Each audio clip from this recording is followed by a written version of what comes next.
नमस्कार। अगर आपकी मिट्टी इतनी नरम है कि हाथ में लेते ही फिसल जाए तो बधाई हो, ये गाद मिट्टी है।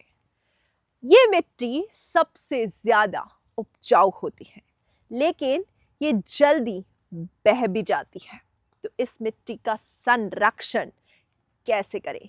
आज हम जानेंगे गाद मिट्टी क्या होती है, इसके फायदे क्या हैं, इसके नुकसान क्या हैं और इसे लंबे समय तक उपजाऊ बनाए रखने के तरीके क्या-क्या हैं।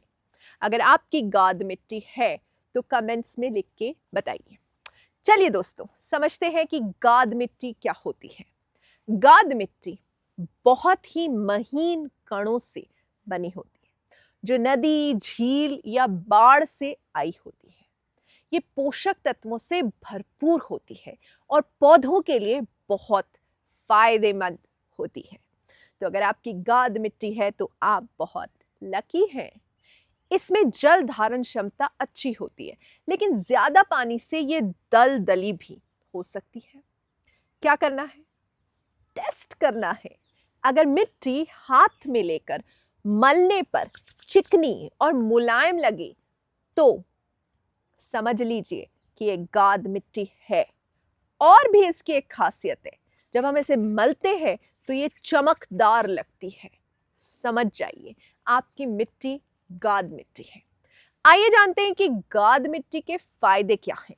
सबसे उपजाऊ मिट्टी, पोषक तत्वों से भरपूर, नमी को बनाए रखने की बेहतरीन क्षमता इस मिट्टी में होती है। इससे फसलें जल्दी जल्दी बढ़ती है। हवादार होती है ये मिट्टी, जिससे जड़ें अच्छी तरह फैलती हैं। लेकिन इतनी अच्छी मिट्टी के भी नुकसान है। चांद में भी तो दाग है। आइए जानते हैं कि इसके नुकसान क्या है। अगर ज्यादा पानी हो जाए तो ये मिट्टी दलदली बन जाती है।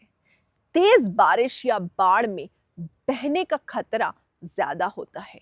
इसमें ऑर्गेनिक पदार्थ कम होता है, इसीलिए इसे नियमित रूप से सुधारा जाना चाहिए। अगर आपकी मिट्टी गाद मिट्टी है तो आपको क्या करना होगा दोस्तों? गाद मिट्टी का सबसे बड़ा खतरा है कटाव, सॉइल इरोजन, इसे हम अंग्रेजी में कहते हैं।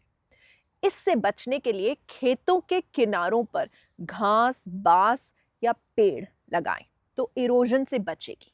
मिट्टी को पकड़कर रखने के लिए सबसे कारगर तरीका तो पेड़ हैं, तो खूब सारे पेड़ लगाइए, विंड ब्रेक्स लगाइए, जो कि हम पर्माकल्चर में लगाते हैं। गाद मिट्टी में जैविक पदार्थ कम होता है। पोषक तत्व होते हैं, लेकिन जैविक पदार्थ कम होता है, तो इसे सुधारना जरूरी है। हर साल कंपोस्ट, हरी खाद, गोबर खाद, वर्मी कंपोस्ट इसमें डालें ताकि पोषण बना रहे और वो जो माइक्रोब्स हैं वो इसमें से न्यूट्रिएंट्स एक्सट्रैक्ट करते रहें। इस सब से आपकी मिट्टी की संरचना भी अच्छी होगी और फसलों को जरूरी पोषक तत्व मिलता रहेगा। आपका नाइट्रोजन कार्बन साइकिल बढ़िया चलता रहेगा।